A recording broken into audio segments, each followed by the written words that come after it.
All right, now it's time to start. So it's 3:05, so let's get started. So, someone have a question? All right. If you don't know me by now, I'm Ryan.e.dougherty. I'm one of the TAs for 355.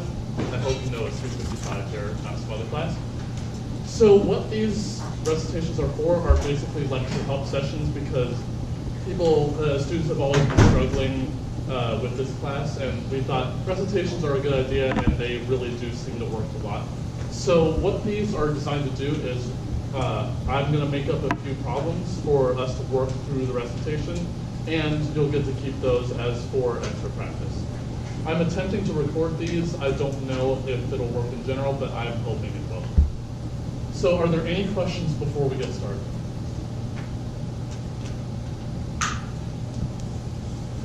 Okay, so what have we been talking about in lecture, for the most part? These DFA things. So what does this DFA stand for, this acronym? Yeah, it's this deterministic thing. Deterministic, finite, automata. And so let's just say that I'm thinking of some DFA, and I want to convey to you what DFA I'm thinking of right now. How do I convey that to you? As a 5-tuple. Oh yeah, that formal definition, because it's not quite as clear if a diagram will actually work. I need to tell you the formal specification of this DFA. So you mentioned that this is some kind of 5-tuple thing. So what things are in this 5-tuple? Right, so I need some kind of state machine. This is a state machine. So I need some kind of states. What else do I need to be able to transition between states? Alphabet. I need some alphabet, right? And what does this alphabet play a role as? How do I actually execute a transition? I read off one character off the input corresponding to what character it was, and I do that particular transition. So I need some kind of output, some input. I need some way of transitioning between the states. So it's this transition function, start state and final states. So let's dive a little bit more into what each of these mean. So what is Q specifically? The set of all states. The set of the states in the machine. Is it a finite or an infinite set? It's a finite set, right. So it's a finite set of what I call states. Name's not important, but it's just a finite set. What is this sigma thing? Set of characters in Right. Is it a finite set or an infinite set?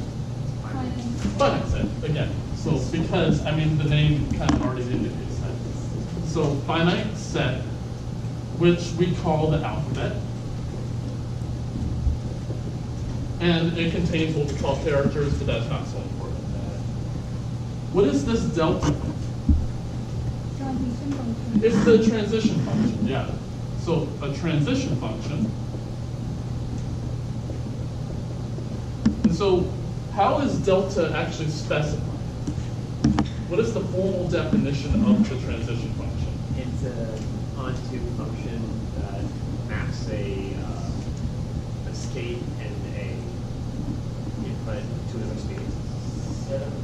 It's not necessarily onto, but yeah, you're very close. So I'm mapping a I'm mapping a state with an input character to some other state. I might not be able to hit every single state because I may have a state that only leaves and nothing comes into it.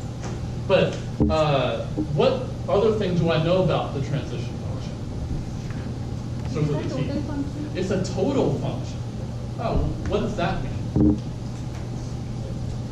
Wherever you are, there's always going to be a possible output. Oh yeah. So no matter what inputs, what state I'm in, what input character I read, there is a defined next state. There's not like, in this case, for example, I leave that transition out. Like Q2 now doesn't have a transition on the symbol B. And so now for this transition function, it's not total anymore. But if I add it back, then it is total because there is a defined next state there. All right.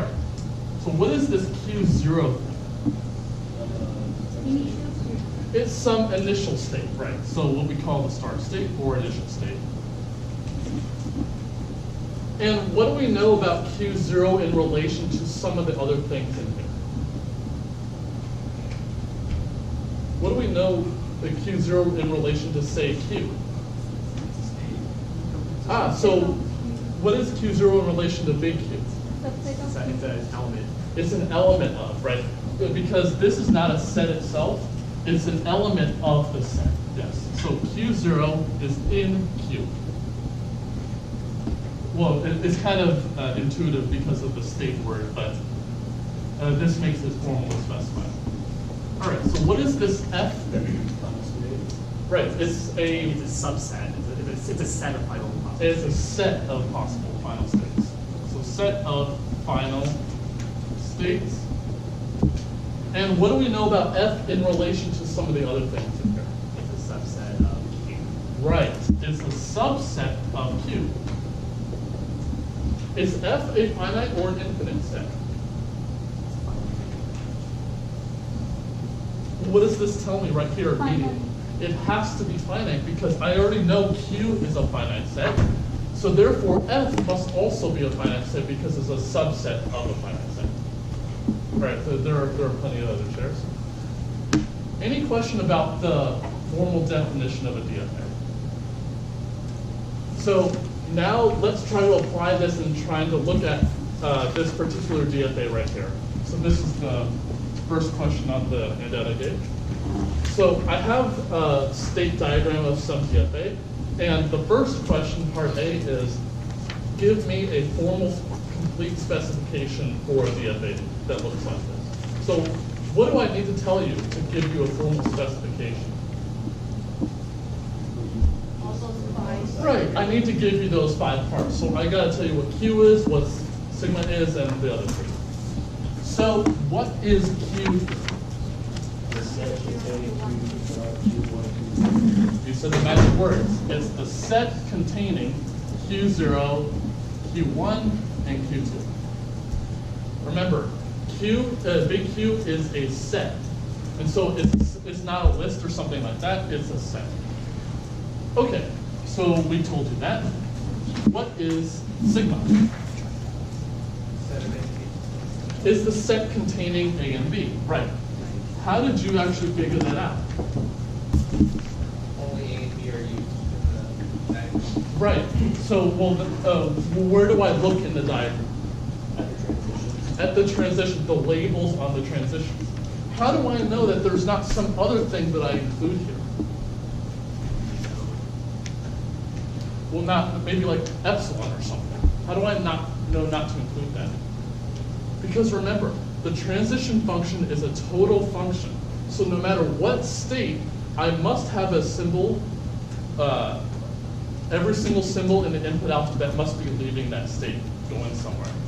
And so if I look at each state, there's an A and B leaving this state, A and B leaving this state, A and B leaving this state. So I know those can only be the characters in the input alphabet by knowing that the transition function is total. All right. So now I've told you the first 2 parts. Now I got to specify the transition function. So how am I going to do that? Well, there could be a number of ways we can do it, but the easiest one is with a table. So this is how we're going to specify it using a table. So on the left, where the rows are, those are going to correspond to the states of the machine. You can invert this if you want, but this is the way I usually do it. So the states of the machine, well, how do I know what the states of the machine are? At the Q. It's the elements in capital Q. Yeah. So Q0, Q1, Q2. And then for the columns, those are going to be the symbols in the input alphabet. And then how do I know what those are?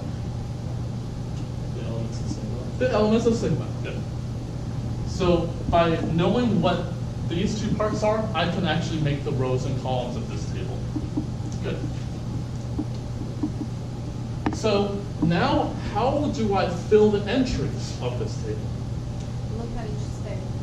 oh, okay, I'm gonna look at the diagram and fill in each entry. So what does this particular entry correspond to? The transition on Q not using A. Ah, yeah. I look at the state Q0 and I figure out where do I go on the symbol A? So where do I go on the symbol A? Q0. I go back to myself because it's a self, it comes back to itself. So I write Q0 here. Where does Q0 go on B? Q1. It goes to Q1 because that's where the arrow takes me. So I'll go to Q1. Q1 on A, where does that go? Q2. It goes to Q2. Q1 on B, I think comes back to Q0. Q2 on A, I think goes to Q1. And then what's the last entry? Q2 on B goes where? Q0. Goes back to Q0. Good. Any questions about how we were able to decipher that? Okay. So the second part of this question asks, what is this computation thing on this input A, B, B? So can anyone tell me what a computation is? It's whether or not you accept it or That's an accepting computation. So what's a computation in general? A sequence of states. Ah, it's some sequence of states. Is it any sequence of states? Yeah, well, there's only one, but how do I determine what that is? Well, it's maybe based on each element to be input. Ah, based on the elements in the input, I figure out where does this input take me throughout the machine if I fed this input to this machine. So let's figure out what the computation, the sequence of states is for this particular input. So when I fire this machine up, what states have I seen? Q0, because how do you know that? The start state by that first parent. It's the start state. Oh, we actually forgot a few things. What did I forget about the formal definition?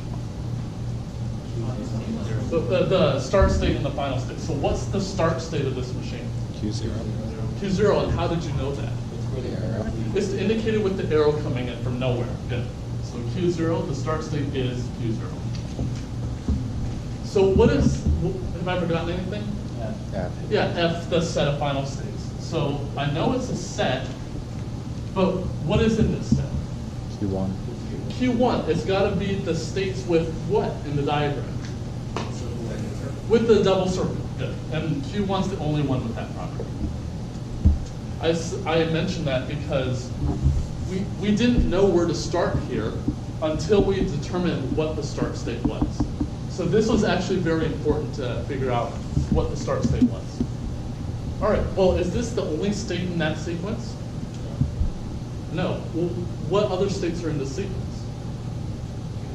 Well, what do I figure out what the next state is in the sequence? I look at the input and I figure out where does Q0 go on A, right? How do I figure that out? Arrow. Is there something that we just made up that we can look to? The transition table, right. So I gotta look in Q0 on symbol A, and that says take me to Q0. So the next I see the state Q0 again. So even though it's a repeated state, I still write it down because it's part of the computation, the states I see along the way. Okay? So what do you think the next one is? Q0. It's going to be Q0 again because I'm going to look up the state I'm currently in, which is Q0, and the next input character. So I write Q0 then. And then now, here's where things get interesting. Where does Q0 go on B? To Q1 now. Good. And then now, what's the next state? Right, it's Q0 because I look up Q1 on B. Well, that takes me to Q0. And then now what? Is there another state? No, and how do you know that? There's no more input, right? As long as there's input, I'm going to keep progressing toward the end of the input by reading character at a time. But now there's no more input, I stop and say, I ended up in Q0. So here's an extra question. Does this machine accept the string AABB? Yeah. No, and how do you know that? It's not the final state. It's not a final state. And how do you know it's not a final state? It's not in the set F. Good. Amy, could be on. So for the second A there, Uh-huh.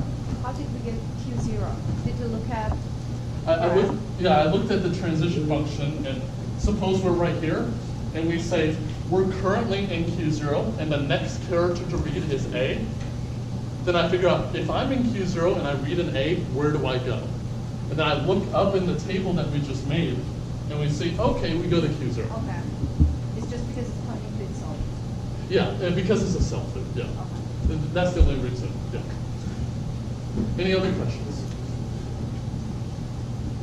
Okay, so now that we've actually worked with a given DFA and we tried to understand something about that DFA, let's try to do the opposite question. We're given a particular language, a set of strings that we think would be interesting, and let's make a DFA for that. Okay? So the first one is all the strings in 0, 1 star, such that the number of occurrences of 0 is at least 3. So does anyone have any strategy about how to make a DFA for this? It doesn't seem immediately clear. So I'm going to give you, throughout the course of this recitation, 2 different strategies for making DFAs. So the first one is, let's think of the simplest possible string that is in this language, that the DFA will accept. So what string is that? 0, 0, 0, right? That's the simplest possible string that will be accepted no matter what.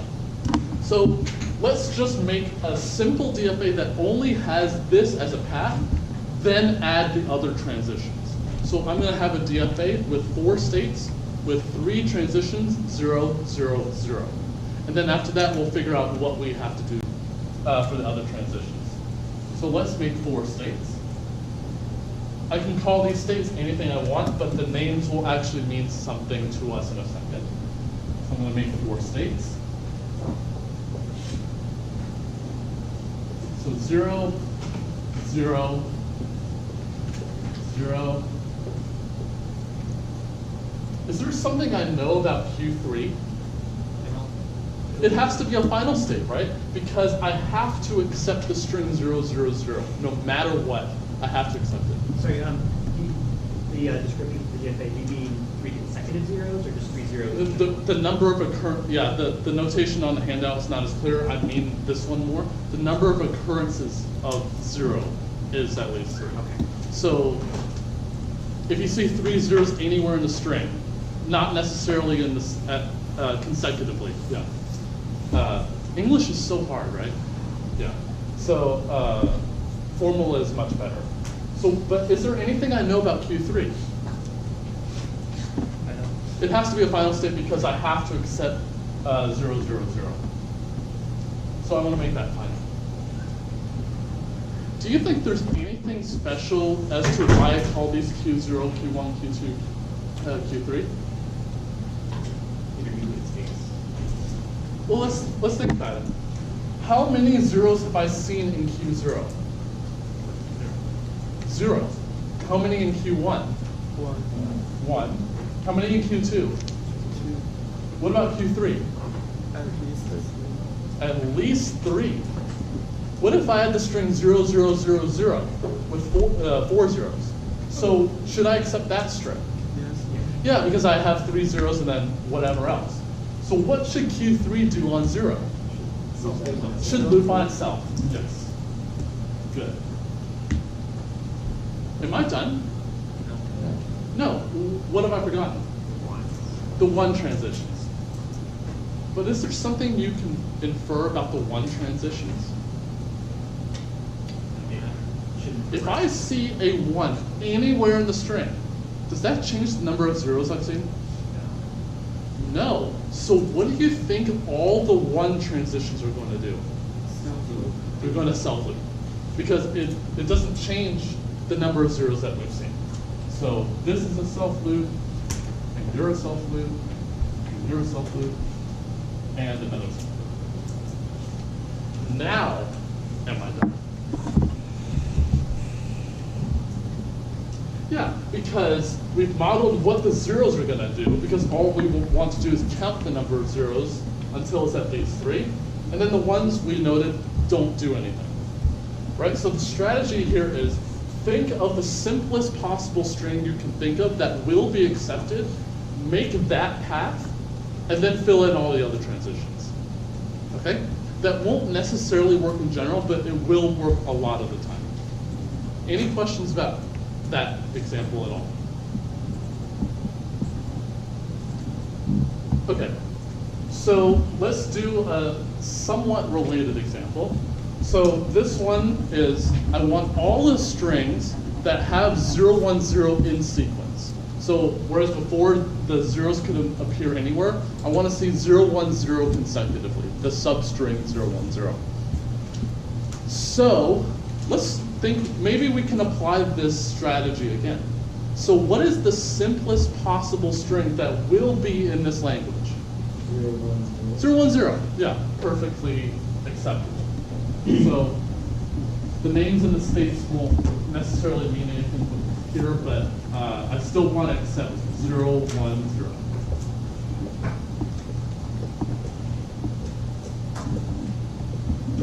And then again, as we know, Q3 is final.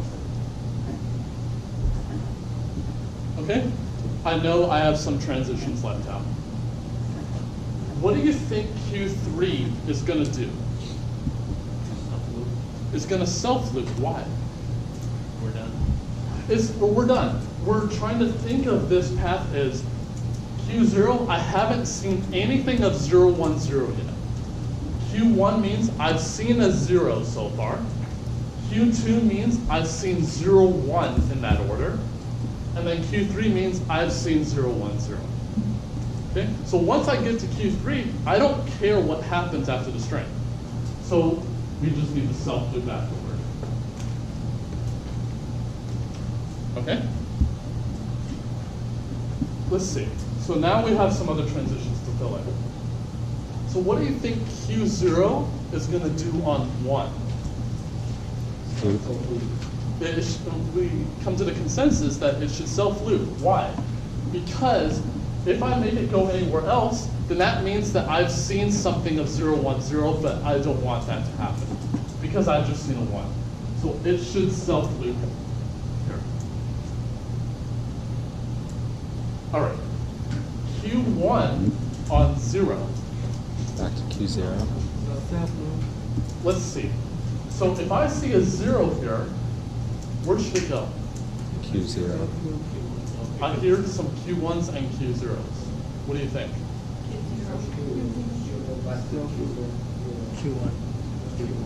Q1. Let's say that we do make it come back to Q0. Should I accept the string 0, 0, 1, 0? Yeah, I should accept that string. Will this accept that? 0, 0, 1, 0. That won't accept it. So that's a problem. So why do you think we should make it go to Q1 then? Because this Q1 means the last thing I just saw was a 0. So if I keep seeing zeros, the last thing I've seen was a 0, over and over and over. So it should self-loop on 0. Okay? Now here comes the interesting one. Q2 on 1, where should that go? Everyone says Q0, but let's try to think, what if it weren't any of the other 3? What if Q2 went to Q3 on 1? Well, then I would accept the string 0, 1, 1, and I don't want that. What if Q2 went back to itself on 1? But then I would accept the string 0, 1, 1, 0. And I don't want that either. What if it went back to Q1 on 1? Again, we'll have 0, 1, 1, 1, 0 be accepted. And we don't want that either. Why should it come back to Q0? Because Q2 indicates that we have just seen 0, 1 in sequence. But if I see another 1, then that just means I've just erased what I've seen so far. Because I need to restart the whole search process again. Which means I must come back to Q0. So that's why the transition comes back to Q0. Any questions about any of this? Okay, so let's do the very last example, which I think is the most interesting.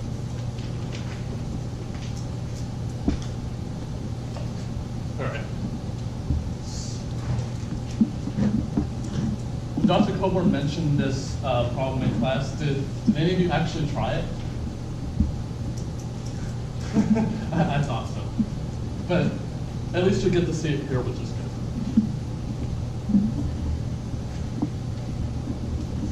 So the problem that we're looking at is all the strings 0, 1 in 0, 1 star, such that the binary representation of W is divisible by 5.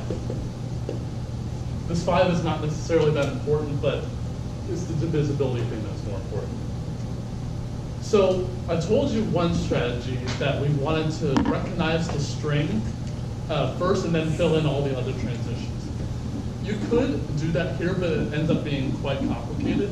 So I'm going to suggest another strategy that works for a large collection of problems as well. How many states are in DFA? Well, it's some finite number, right? So what we want to do is we want to model all the possibilities that could happen on any input. And then for each of those finitely many cases, make each one a state. Okay?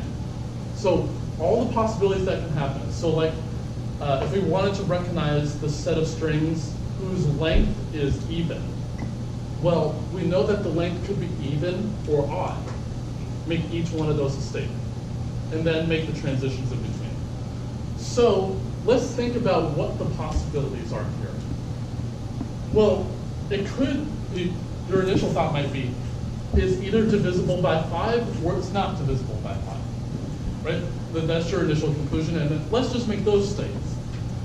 But the problem is that it may be hard to figure out how do those states relate to each other. It's like, when I read a 1, do I end up not being divisible by 5 anymore, or do I stay divisible by 5? So that ends up not working.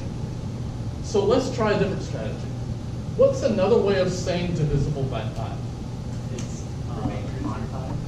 Right, so whatever the number is, if I divide 5, I end up with a remainder of 0. What are the other possible remainders when I divide by 5? 1 through 4. 1 through 4, yeah. I could have a remainder of 1, 2, 3, or 4. Let's make each one of those as a state.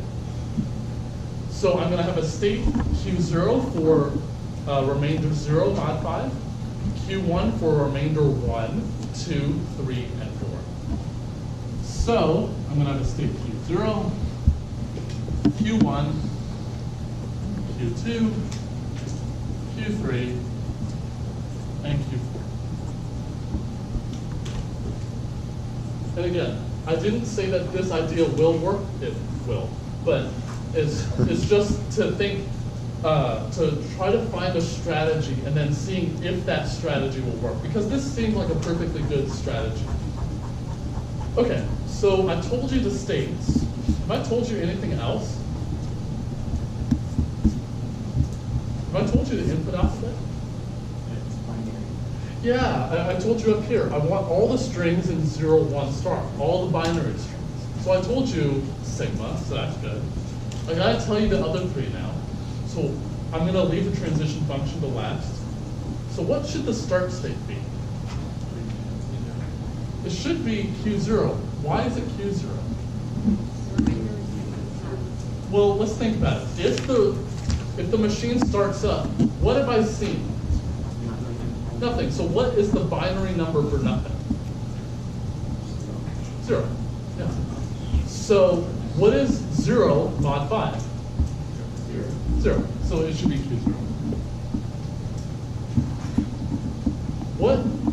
What is the final state or final states? Well, we want Q0 because that is where I've indicated that it means divisible by 5, has 0 remainder mod 5. So Q0 should be my final state. And I shouldn't have any of the others be final states yet. Okay, so let's try to think, what do the transitions look like? Remember, each state has to have a 0 transition and a 1 transition. So let's think about what that actually means. So what is that number in binary? 5, right. 4's place, 1's place. Let's just say that I've read that so far. What state will I be in? Once I make the machine, I'll be in Q0 because it's divisible by 5, right? So I gotta think, well, what happens to this number if I see a 0 or if I see a 1? So if I see a 0, what does that number become? 10. And how do you know that? Without actually explicitly figuring it out. Adding it to the end is double it. Yeah, putting a 0 on the end of a binary number, on the right side of a binary number, doubles the value of that number. What if I instead I added a 1 instead of a 0? 11. That's 11. How do you know that? Doubles it now. It doubles it and adds 1. So let's think of this in general. Suppose I have some string W, and I'm telling you in advance that it's divisible by 5, whatever it is. What if I see a 0 afterward?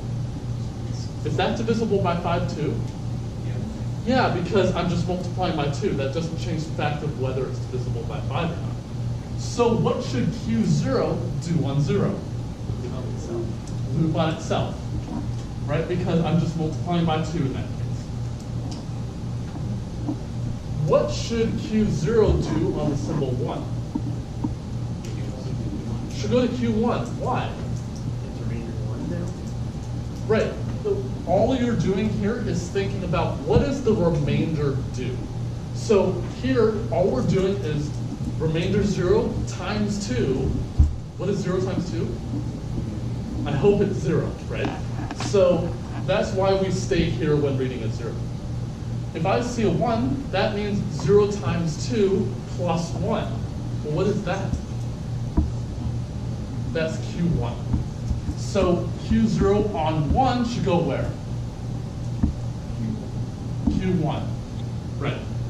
Because all we're doing is figuring out what does each of the remainders do times 2, either add 0 or add 1, depending on what we're looking at. Does that make sense? I see 1 nod, so that, therefore, everyone knows. All right, so we have 4 more states, so we have 8 more transitions. So Q1.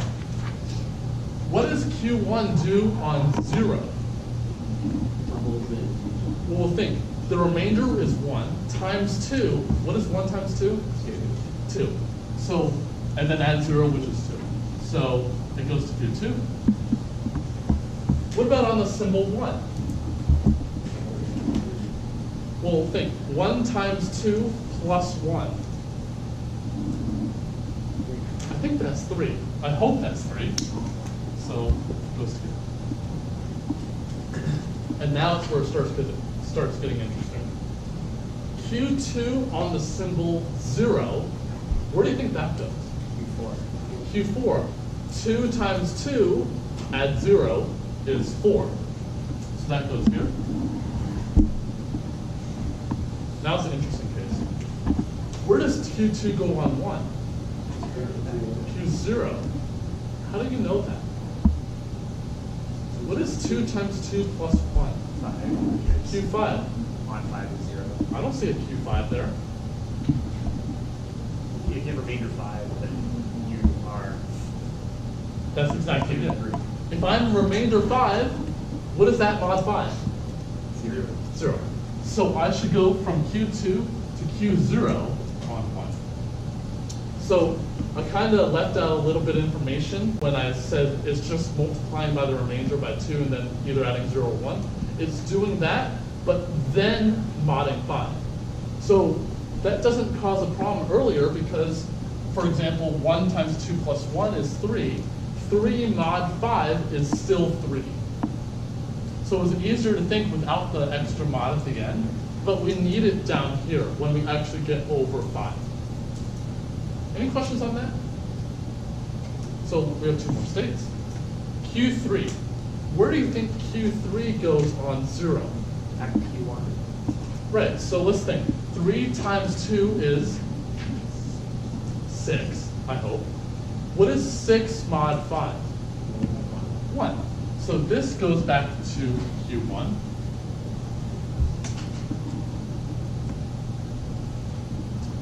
Where does Q3 go on 1? Well, let's think. 3 times 2 plus 1 is 7. What is 7 mod 5? 2.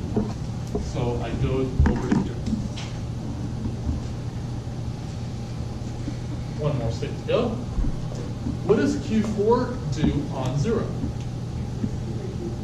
Let's think Q3. 4 times 2 is, at 0 is 8. 8 mod 5 is 3. Good. So it goes to Q3. What does Q4 do on 1? It goes to Q4. 4 times 2 is 8, plus 1 is 9. 9 mod 5 is 4. So it should go to Q4. Now, am I done? Right. Well, we see we have states, we have final states, start state. We already have an input alphabet, and each state has a 0 and a 1 coming out. So this actually is a DFA. Cool. Any questions about this? So I have 15 minutes left, so I can either answer questions or I could do more examples or anything like that. So what do you think I should do? Majority vote. Another example? One person says yes, so let's do it. Democracy rule, right? So I'm going to do another example in the same vein as this one, where we think of all the possibilities and have each one of them be a state. So I'm going to have this language. So the number of zeros in W is odd, and the number of ones in W is even.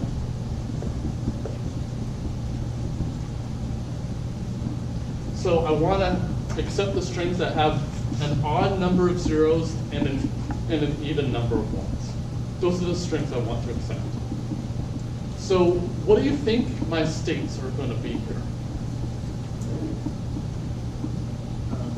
Odd and even zeros and odd and even. Ah, yeah. So let's model all the possibilities. Either I can have odd or even zeros, or odd and even ones, right?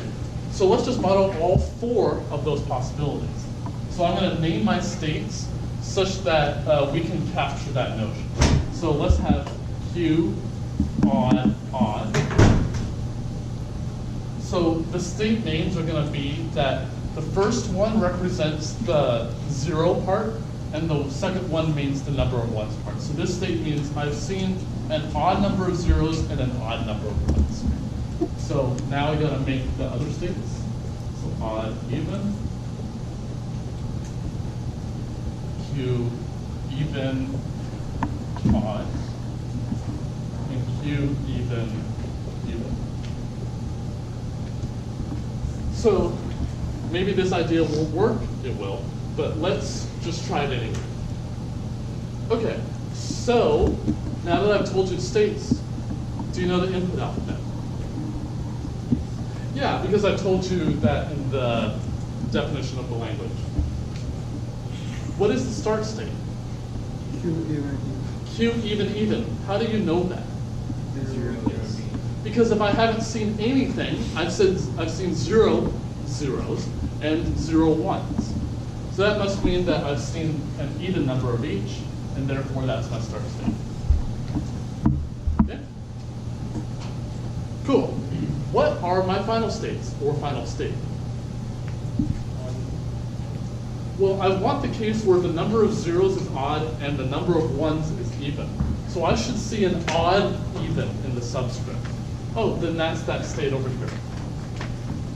Because the first one means zeros and the second one means ones. Okay, so now I gotta give you the transition. So let's just start down at the start state. What do you think Q even is gonna do on 0?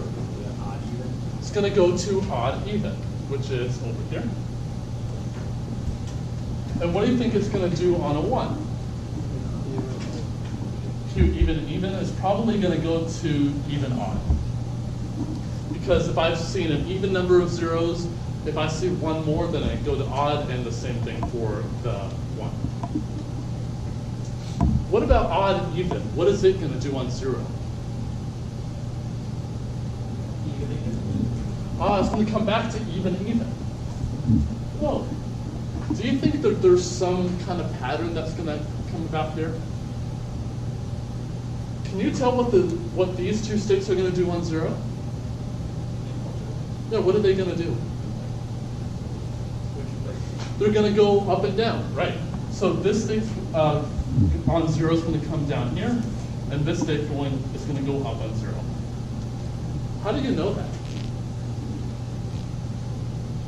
Because I've written the states in such a way that the one corresponding to 0 being odd, both states are up here, and the even states are down here. So it's just going to go oscillate back and forth every time I say a 0. What about the ones? What are they going to do you think? Well, let's just make sure. What do you think this state's going to do on 1? Well, this even is not going to change. What is this odd going to change to? Even. It's going to change to even. Yeah. So it's going to go to even. Well, what do you think the top two states are going to do? Right. It's going to oscillate back and forth, just like the zeros, but across here. And why is that? For the ones, I wrote both odd states right here and both even states here. And it's just going to oscillate back and forth. Any questions about that? So the idea is, well, with the earlier examples, think about what strings you have to accept and then build your DFA around those strings. And then for these two examples, it was about thinking about all the possibilities that could happen and model each one of them as states. Okay? Is that good for everyone? Do you have any questions about anything? This is the time to ask questions. All right, I'll see you next week. Thank you.